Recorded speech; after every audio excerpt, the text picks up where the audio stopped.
मैं जो दिखाने जा रहा हूँ, इसको दिखाने में किसी पत्रकार को तकरीबन 20 साल का समय लगा होगा।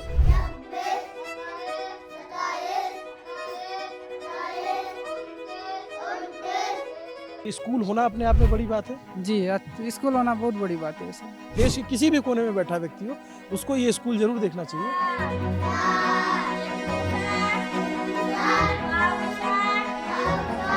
नक्सलियों ने बीजापुर जिले के 350 स्कूलों को तोड़ दिया था जो पक्के भवन थे।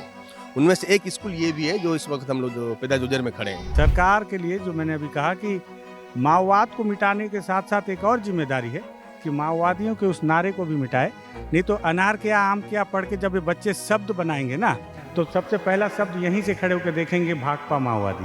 मिशन कगार अभी कुछ साल पहले शुरू हुआ है, तो इसका मतलब बहुत पुराना नहीं है लिखा गया हो।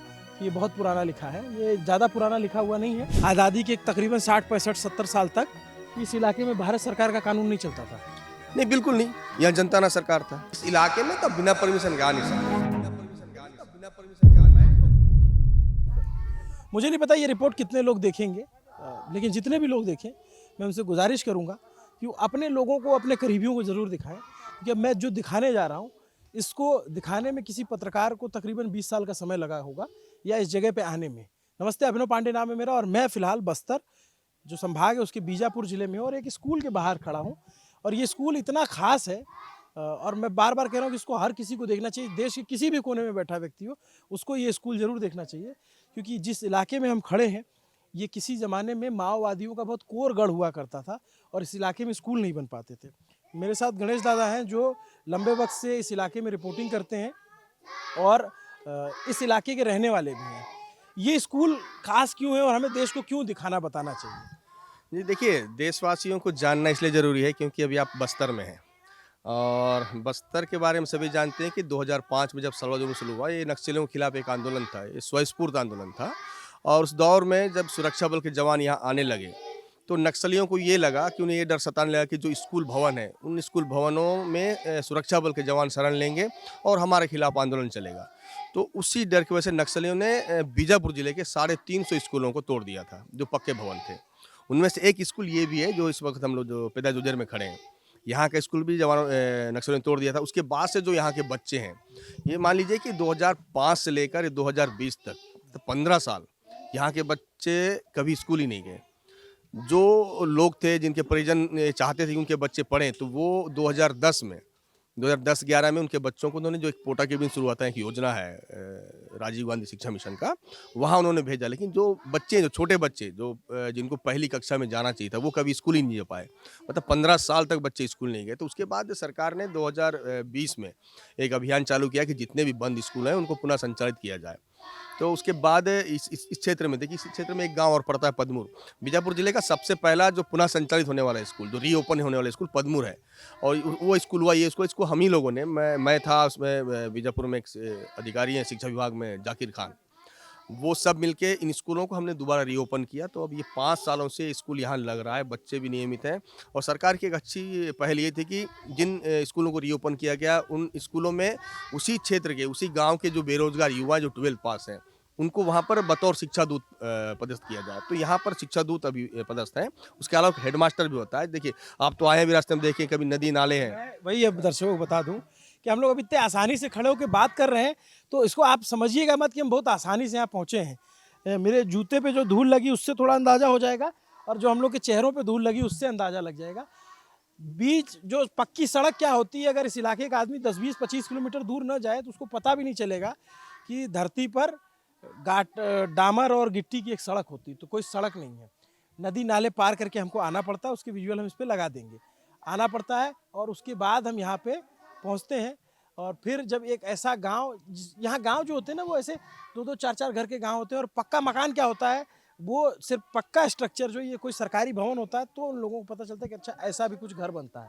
ठीक कह रहा हूँ दादा, मैं गलत तो नहीं? सही है, सही है, बिल्कुल सही है। ज़्यादातर मैं घर देख रहा हूँ कच्ची जो नहीं, यहाँ पर आपको ना सघन बस्ती नहीं मिलेंगे। जैसे हम शहरों में होते हैं ना, बिल्कुल सटा हुआ, एक एक इंच जमीन के लिए लड़ते हैं। यहाँ ऐसा नहीं है। जैसे ये जो आप देख रहे हैं, ये एक ही परिवार का है। इसके बाद आप जाएंगे ना, दूसरा मोहल्ला देखो एक परिवार का है। मतलब ऐसा नहीं है, मतलब अलग अलग 2-4 मकान 100 मीटर में, 2-4 मकान 100 मीटर में, ऐसे अलग अलग बसाहट होता है यहाँ पर। तो ये एक अच्छा चीज़ है। तो इसमें बहुत सारी चीज़ें हैं यहाँ, जो स्थानीय लोगों का मानना है कि पास पास पे रहो तो बीमारियाँ फैलती हैं। कुछ चीज़ें ऐसी हैं जो पुराने लोग, खासकर आदिवासी कल्चर में आप देखेंगे बहुत पहले से सोशल पहले से डिस्टेंसिंग सोशल डिस्टेंस पहले से।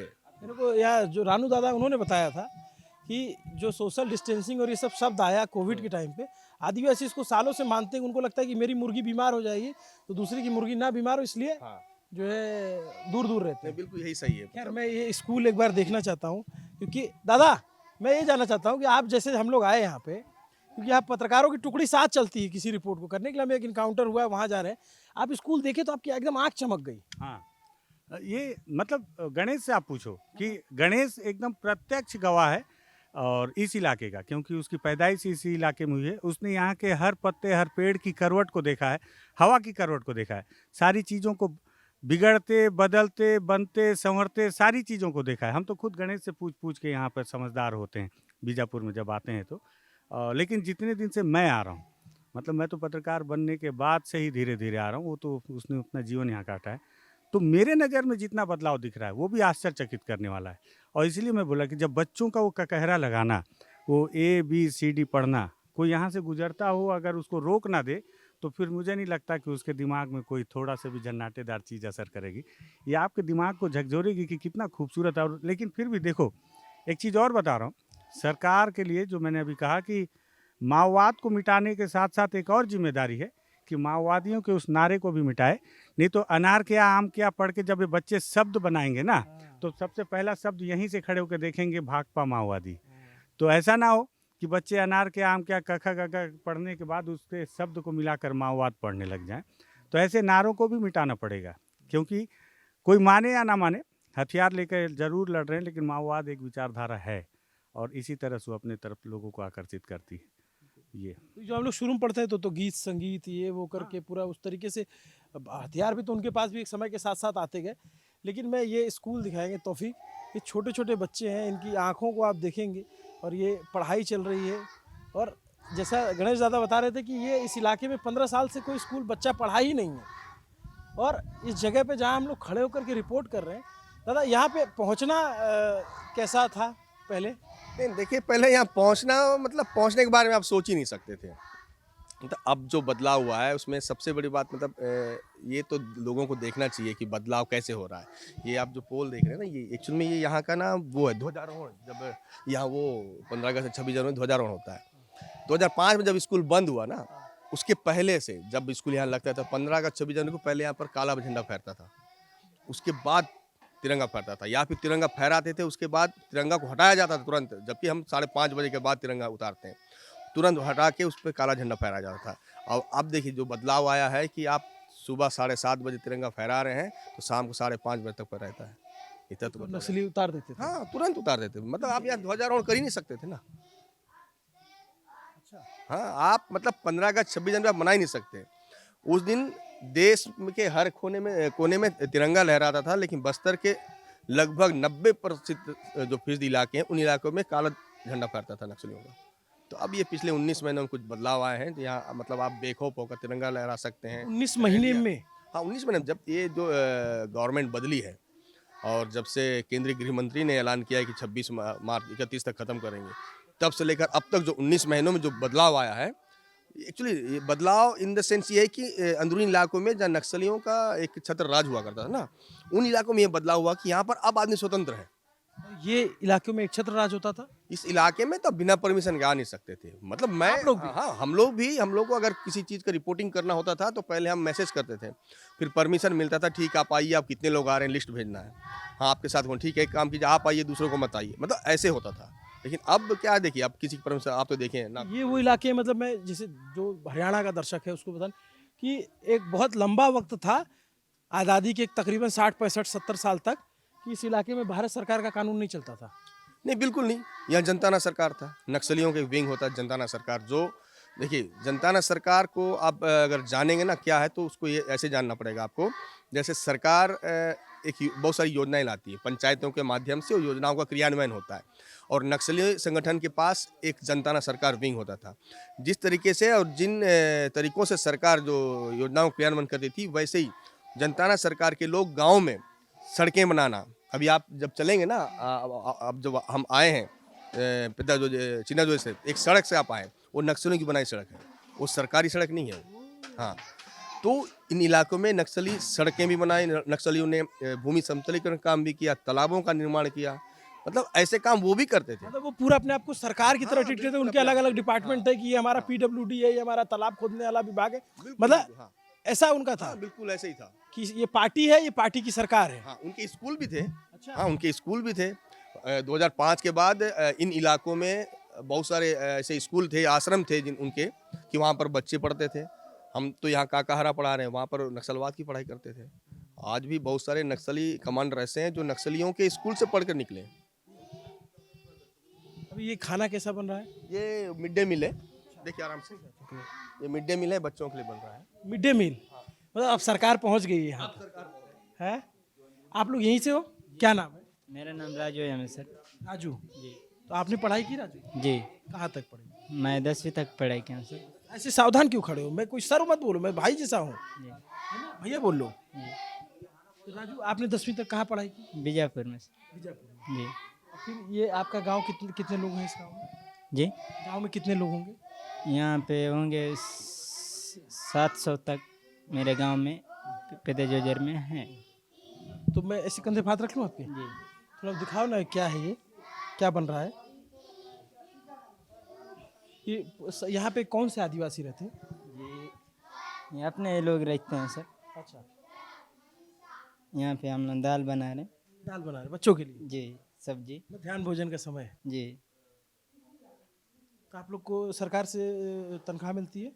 जी, 2000 मिलते हैं सर। 2000 जी, महीने में। महीने का। जी तो आप जो एक तरीके से आंगनबाड़ी जैसे होता है उस तरीके की सहायक है, या क्या बोलते हैं आप लोगों को? जी, सहायक हैं सर। सहायक। जी, तो बच्चे कितने बच्चे पढ़ते हैं? यहाँ पे 70 कुछ हैं सर। हाँ। 70 कुछ बच्चे हैं यहाँ पे हमारे स्कूल में। अलग अलग जगहों से आते हैं, दूर दूर से, जी जी पैदल चल के। जी खाना बनाने के यहाँ लकड़ी का इस्तेमाल किया जाता है। सिलेंडर उलेंडर तो कुछ दूर की बात है कि पहले स्कूल ही बन गया। तो जैसे ये स्कूल उड़ा दिया था पहले? खुला दिया था सर। हाँ। कब? जी, वही उससे मतलब बीच में गैप भी हुआ था सर। ये 2020 में फिर चालू हुआ है। तो कब से ये अब शांत है, यहाँ पे कोई दिक्कत तो नहीं? कोई दिक्कत नहीं, पहले आते थे आते थे। आप लोग, देखिए जी बोलते थे, आप लोग से बात होती थी? जी, होती थी सर। तो ये बहुत इफेक्टेड इलाका रहा है। और अब हमको आगे जाना है, तो अब हम लोग चलेंगे यहाँ से आगे। लेकिन हाँ दादा, बस वो वाला दिखा करके आ गया मैं। आप जो बोले अभी वो भी दिखा देता हूँ कि ये देखिए एक आंगनवाड़ी का केंद्र है। ये देखेंगे बीच जंगल है, कुछ नहीं है आसपास, बीच पूरा जो है, और उसके जंगल के बीच में एक गांव है छोटा सा। मतलब मैं आपको बताऊं कि यहाँ आने के लिए हम लोग को 20-25 किलोमीटर चलना पड़ा है, मोटरसाइकिल से, कच्चे सड़कों से, फिर नदी को पार करके, फिर जो है एकदम उबड़ खाबड़ रास्तों से। तो यहाँ पे एक आंगनबाड़ी केंद्र है जो कभी बना होगा। और आप मतलब यहाँ नक्सलियों की क्या जो है कैसी मूवमेंट रही होगी, उससे आप समझिए कि भाकपा माओवादी की 20वीं स्थापना वर्षगांठ को 21 सितंबर को से 20 अक्टूबर तक देश भर में समारोत्साह एवं क्रांतिकारी जोश के साथ मनाएंगे। पार्टी को उन्मूलन करने के लिए लक्ष्य से चलाए जा रहे ऑपरेशन कगार का मुकाबला करेंगे। मतलब ये ऑपरेशन कगार अभी कुछ साल पहले शुरू हुआ है, तो इसका मतलब बहुत पुराना नहीं है लिखा गया हो कि ये बहुत पुराना लिखा है। ये ज़्यादा पुराना लिखा हुआ नहीं है, और इस पे जो है लिख करके चले गए हैं। तो ये जो इनका 20वीं वर्षगांठ मनाते हैं, जो इनका तमाम जगह का काडर था नक्सलियों का, आप थोड़ा पढ़ेंगे तो बिहार में MCC, फिर इधर जो है KKT, या इस तरीके के अलग अलग जगहों पे अलग अलग संगठन चलते थे, माओवादी, माले, ये वो। फिर एक मिक्स करके जो है एक पूरा इनका क्या बोलते हैं उसको, समायोजन हुआ या सब मर्ज हुए, तो ये उस दिन से अपना ये मनाते हैं। तो ये वो इलाके हैं जहाँ पे नक्सलियों की सरकार चलती थी, और ये बहुत पुरानी बात नहीं है। और अभी भी बहुत सारे इलाके हैं जहाँ पे नक्सल प्रभावित हैं, लेकिन अब उस तरीके का मामला नहीं रहा जब से ऑपरेशन चल रहे हैं लगातार। और ऐसा कहा जा रहा है कि नक्सलवाद के खिलाफ एक आखिरी और मजबूत लड़ाई लड़ने की कोशिश हो रही है। उस लड़ाई में कैसे जीतेंगे, क्या हारेंगे, वो नहीं पता। ये हमारे साथी पत्रकार हैं युकेश, यहाँ लंबे समय से पत्रकारिता करते हैं और इनको अलग अलग वीडियो में आप हमारे देखेंगे। युकेश का एक परिचय ये है कि मुकेश चंद्राकर हमारा जो भाई जैसा था पत्रकार जिसकी हत्या हुई, उसके बड़े भाई हैं। युकेश, इधर जो है पहले कभी आना हुआ? दादा इस तरफ काफ़ी घूमे हैं और लेकिन आपको मैं एक अचरज भरी बात बताऊं कि इतने सालों की पत्रकारिता में इस गांव में मैं पहली बार पहुंचा हूं और बहुत खुशी है यहाँ के बच्चों को पढ़ते हुए देखना। तो मतलब यहाँ आना भी मुश्किल था, जैसे गणेश दादा बता रहे थे कि बिल्कुल मुश्किल नहीं, लगभग असंभव। आपको वजह बतानी पड़ती किसी आगे वाले गांव में, कारण बताना पड़ता, आपको अपना डेजिग्नेशन बताना पड़ता, पूछा जाता आपसे कि आप कौन हो, क्यों आए हो, कौन भेजे हैं। अब जब ये स्कूल चल रहा है तो ये भारत के संविधान, भारत के लोकतंत्र की एक बड़ी जीत के तौर पे देख सकता है देश। बिल्कुल देखना चाहिए, जीत है, जीत है और उसी नज़रिए से देखना चाहिए। और अच्छा लग रहा है इन बच्चों को जो है ना ये पढ़ाई करते हुए देखते हुए। मैं जिसे आया ना तो बच्चों की पहली नज़र मेरी मिली, हाँ। तो इसे होता है ना, बच्चे बाहर से देखते हैं तो चहक उठते हैं, खुश होते हैं, वो आश्चर्य से देख रहे हैं कि ये कौन लोग हैं। एक बात बताऊं भैया, यही बच्चे जो है अभी माओवादियों की शिक्षा ले रहे होते हैं, ये बड़ी बात है। अभी इस उम्र में वो जो सीखेंगे वही ना सही समझेंगे। अब देखो कि अब क्या जिस सीखेंगे। इलाके में सरकार ही नहीं पहुंची थी, तो सरकार जो पहुंची थी उसको माओवादियों ने ध्वस्त कर दिया था, तो वही सरकार थी। आपने उसको दिखाया? वो पिलर है नहीं, टूटा हुआ इस स्कूल का। पहले जहाँ पर जो स्कूल था उसका टूटा हुआ पिलर है। अच्छा। 2004-5 में जो 5-6 में जो माओवादियों के खिलाफ सलवा जुड़ूम अभियान चला था, लोगों ने बढ़ चढ़कर हिस्सा लिया था, तब कई स्कूल तोड़े गए। मैं आपको एक अच्छी जगह ले जाऊंगा, आप दिखाइएगा, उस खंडहर को दिखाइएगा। इसको क्या वो जो है उन्होंने बम से उड़ा दिया था नक्सलियों ने? कहाँ वो बम बारूद का इस्तेमाल इसको तोड़ने के लिए करेंगे? बिल्कुल नहीं। वो लोगों को लेकर के जो है क्या बोलते हैं उसको, गैंथी, सब्बल, बम बारूद बचा के रखते थे वो उनके लिए है, वो जवानों को नुकसान पहुंचाने के लिए। इसीलिए मैंने कहा कि ये मुझे नहीं पता कि मैं इसका क्या थंब दूंगा इस स्टोरी का, कि थंब देना जरूरी होता है ना, कि वो देखे दर्शक कि इसका ये थंब है। लेकिन पता नहीं कितने लोग देखेंगे, लेकिन जो भी देखें अपने दोस्तों को, अपने लोगों को ज़रूर दिखाइएगा कि भारत के जो जवानों की बदौलत, सुरक्षा बल की बदौलत उसकी।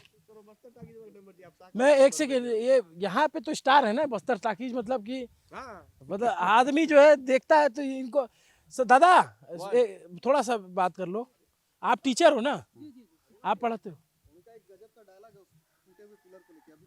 क्या डायलॉग दिए? कौन सा? अरे यार वो तो मैं पोस्ट के लिए सोचा था। वो पिलर पे बैठा था तो मैं उस पर फोटो खिंचवा लिया हूँ कि माओवादियों के द्वारा तोड़ी गई उम्मीद पे बैठ के सरकार के द्वारा बनाई गई उम्मीद को देख रहा हूँ। क्या बात है ना?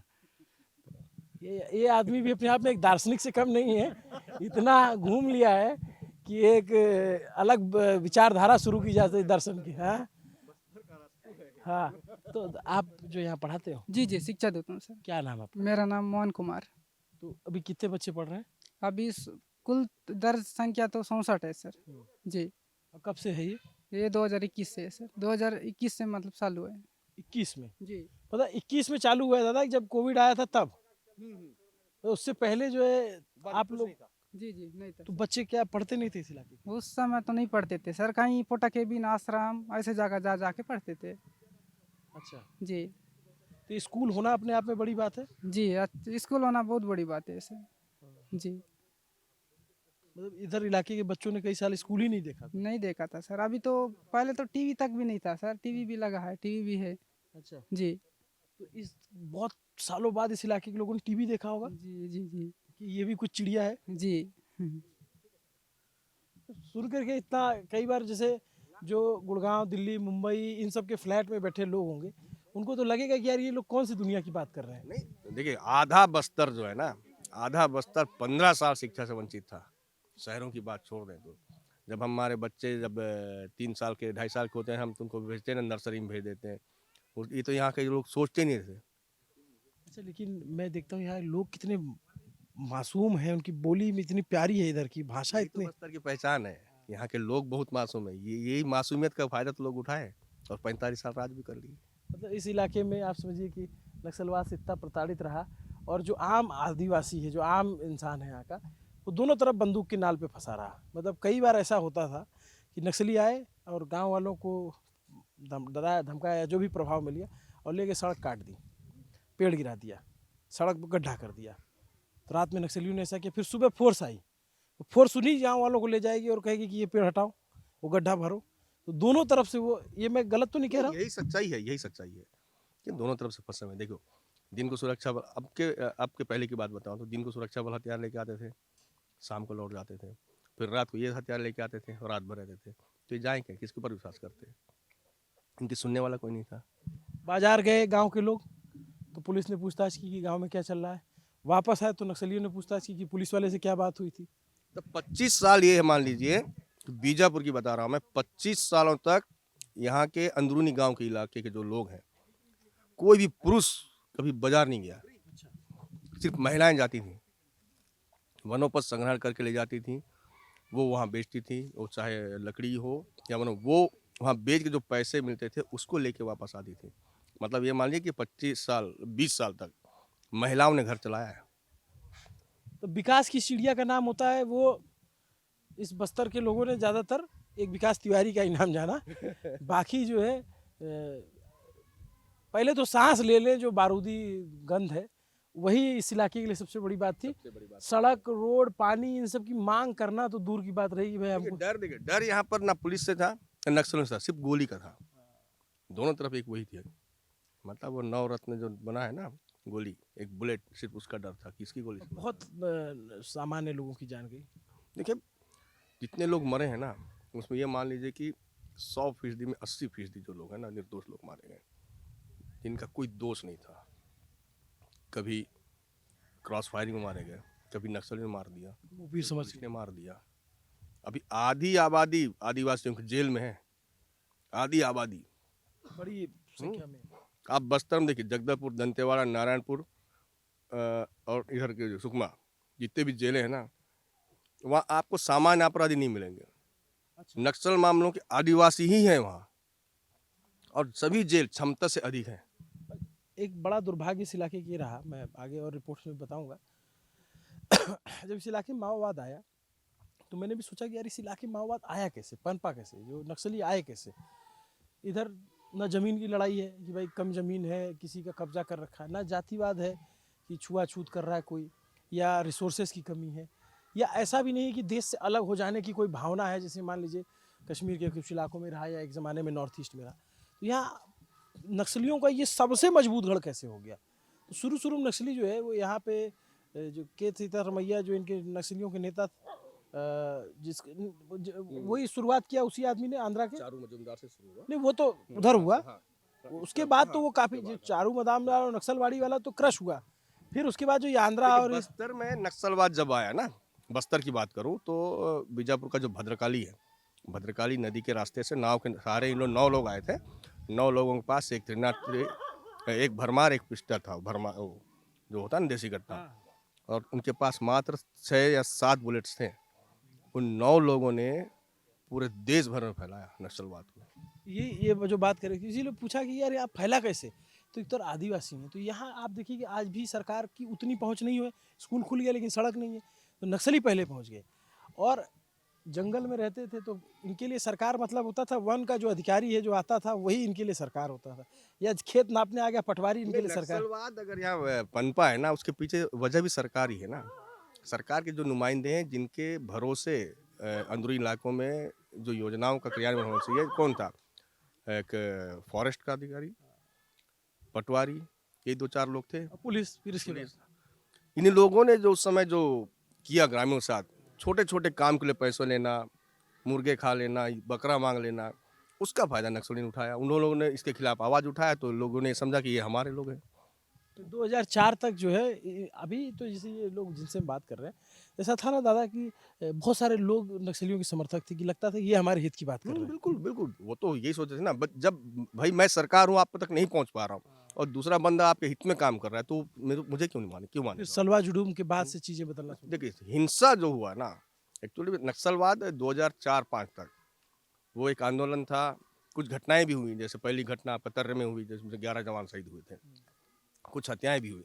लेकिन जब हिंसक जो रूप ये अपनाया नक्सलवाद वो 2005 से, जब सलवा जुलूम शुरू हुआ तब से।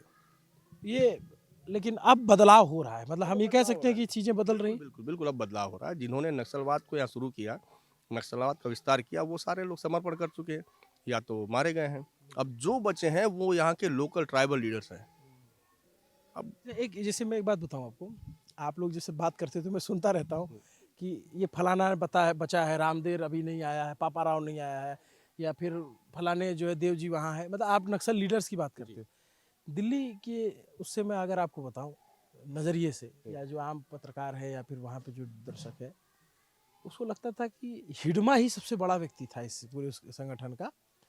वसवा राजू जब जो नक्सलियों का सबसे बड़ा लीडर जो महासचिव मारा गया, इसकी कोई चर्चा नहीं हुई। हिडमा के मारे जाने के बाद तो मतलब वहाँ की मीडिया और वहाँ के दर्शक को जो दिखाया गया, बेचारे उनको क्या पता, उनको लगता था हिडमा ही सब कुछ था और वो मर गया तो नक्सलवाद खत्म हो गया, ऐसा लोग नहीं, देखिए सबसे बड़ी बात मैं आपको बता दूं कि हिडमा की बात है ना, हिडमा को हीरो किसने बनाया? एक तो देश की सुरक्षा एजेंसियों ने, और उसके बाद सबसे बड़ा रोल है तो मीडिया का। हिडमा को हिडमा बनाया मीडिया और देश सुरक्षा एजेंसियों। जिस जिस घटनाओं में वो नहीं था, वो तो हम भी जान रहे किस घटनाओं में था, हम भी जान रहे, लेकिन जिस तरीके से उसको पेश किया गया ना, वो एक बड़ी बात थी। हीरोई की एक छवि बना दी उसकी लाइन। जितना वो मरने से पहले था ना, उससे ज़्यादा हीरो उसको मरने के बाद बनाया गया। इसीलिए मैं बार बार कहता हूँ, मैं उससे कोई कोफ्त नहीं पालता हूँ। जैसे उस एक बच्ची ने नारा लगाया हर घर से हिडमा जबकि निकले। देखिए ये झीरम घटना का मास्टरमाइंड कौन था? सोनू, जिसने आत्मसमर्पण कर दिया महाराष्ट्र में। उसके बाद चैतू, जिसने वहाँ जगदलपुर में समर्पण कर दिया। इनका नाम कहीं नहीं है। हिडमा उस कांड में नहीं था। ताड़मेटला में भी जो लोग थे उनके नाम कहीं नहीं है। ये देखिए एक सोची समझी रणनीति थी किसकी? उन नक्सलियों की जो तेलंगाना आंध्र के हैं। उन्होंने यहाँ के आदिवासियों को आगे किया, हर घटना में यहाँ के आदिवासियों के नाम को आगे किया और वो साइड हो गए। और इसीलिए मैं बार बार कहता हूँ आखिर में, क्योंकि हमें अभी आगे जाना है, काफ़ी लंबा रास्ता है। जिस जगह पे इनकाउंटर हुआ है दादा के साथ हम लोग जा रहे हैं वहाँ देखने के लिए। अभी 3 दिसंबर को यहाँ बड़ा भीषण हजारों राउंड की गोलियाँ चली हैं, उस जगह पे जा रहे हैं जहाँ नक्सलियों का एक बड़ा हाइड आउट था। मैं दादा ये कहता हूँ बार बार कि वो जो बच्ची है, जिस लड़की ने नारा लगाया हर घर से हिडमा निकलेगा, उसको इसकी कीमत नहीं पता है। नहीं देखिए, जिनके घर से लगभग देखिए 350 जवानों के अलावा जो निर्दोष लोग मारे गए, जिसने वो नारा लगाया, उसको इस चीज़ को भी आकर देखना चाहिए कि वो 350 घर से भी अर्थी निकली है ना। आज आप एक देखिए, अपराध होता है, आप चाहे किसी भी तरीके से कर लीजिए भाई। उस समय भी आपको जाना चाहिए था, उन जवानों के पास जाना था, उन निर्दोष ग्रामीणों के पास जाना था कि नहीं गलत हुआ है। उस समय आपने कोई भी अपना कल मैं वो गांव में गया तो रमेश सोढ़ी जिसकी शहादत हुई, वो भी आदिवासी का बच्चा। तो सोचा यार इसको कोई हीरो नहीं बनाता, इसके लिए नारा नहीं लगा रहे हैं। कोई नहीं आएगा, दिल्ली में बैठा हुआ कोई नहीं आएगा। मैं अभी भी कह रहा हूँ, देखिए नक्सलवाद हथियार बंद संघर्ष जो धीरे धीरे खत्म हो रहा है, ये खत्म हो जाएगा, लेकिन विचारधारा को नहीं, खत्म देखिए होता है। सरकार भी ये कहती है कि विचारधारा कोई भी ये जो रखो। नारे लगे हैं ना, ये विचारधारा के लोग हैं। खैर, तो अभी लंबी बातचीत है। अभी एक उधर एक तस्वीर है, एक माँ है हाथ में, चूंकि जैसा बताया कि पालना है उस बच्चे का। जैसे इन्होंने हम बताया घर कि में इस कराते हैं इलाके ना, में दुकान महिला आदिवासियों से महिला सशक्तिकरण का इससे बड़ा उदाहरण क्या होगा कि बता रहे हैं 25 साल महिलाओं ने ही घर परिवार चलाया। अभी वो भी पालना लेकर के हाथ में जारी बच्चे। है, पालना भी साथ में जारी, बच्चा गोद में है, वो अपना काम करेगी, बच्चा पालना में रहेगा और जंगल में। तो जंगल को समझने की कोशिश है, जंगल को जानने की कोशिश है। आगे चलते हैं इस कोशिश में। नमस्ते, अभिनव पांडे नाम है मेरा, कैमरे के पीछे मेरे तौफीक और असद है। देखते रहिए न्यूज़ पिन। शुक्रिया, फिर किसी वीडियो में मिलते हैं आराम से।